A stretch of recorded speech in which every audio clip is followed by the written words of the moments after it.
Speak Up English, the key to success. Jasveer, you've been practicing English for a while now. Got any tips for speaking better? Oh, definitely. First tip? Don't be afraid to make mistakes. It's all part of the learning process, right? Absolutely. I always say, mistakes are proof that you're trying. But what about confidence? How do you boost that? Simple, speak as much as you can. The more you talk, the more confident you'll get. It's like working out. You build that muscle over time. Haha, true. And I'd add, try to think in English. It helps with fluency. Instead of translating from your native language, just go with English thoughts. That's a great one.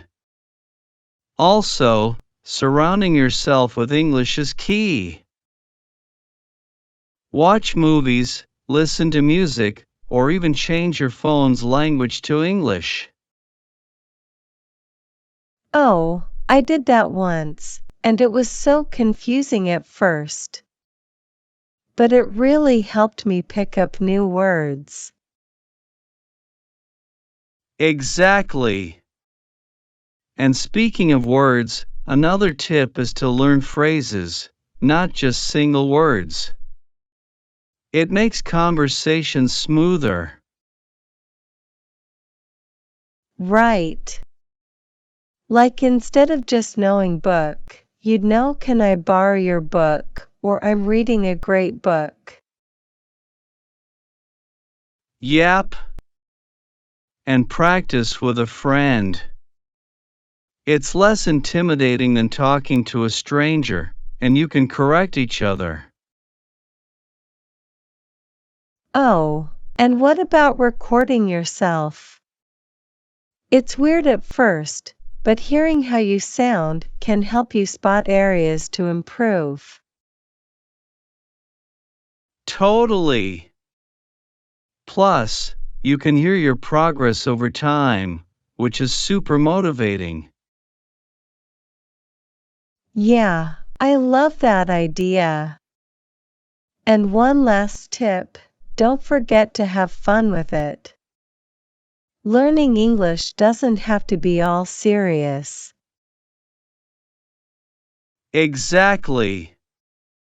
Play games, sing along to songs, or even tell jokes. It keeps things light and enjoyable. Speaking of jokes, got any good English ones? Oh, I've got one. Why did the grammar teacher break up with the semicolon? Haha, why? Because it was too clingy. Oh, that's a good one. See? Laughing while you learn makes it so much better. Couldn't agree more, Emma. Let's keep practicing and having fun with it. So, Jasveer, we've covered some great tips. But what about when you just don't have anyone to practice with? What do you do then? Good question. When I'm on my own, I talk to myself in English. It sounds a bit crazy, but it works. Haha, I do that too. It's like having a mini conversation with yourself, right? Exactly. You can describe what you're doing, or even make up scenarios. It keeps your brain in English mode. That's a solid tip. I also like reading out loud. It helps with pronunciation and makes you more comfortable with the language. Yeah, and you can even record yourself while reading. Then listen back and see how you can improve. Definitely. Another thing I do is shadowing. You know, where you repeat what someone else is saying right after they say it? Oh, yeah. Like watching a video and mimicking the speaker. It helps with intonation and rhythm. Yep. Plus, you get to sound more natural. It's a great way to practice speaking fluently. And don't forget about using apps. There are so many language apps out there where you can practice speaking and get feedback. True. They're like having a language partner in your pocket. Super convenient. Exactly. And if you're feeling stuck, try switching up your environment. Go for a walk and describe what you see in English. Oh, I love that idea.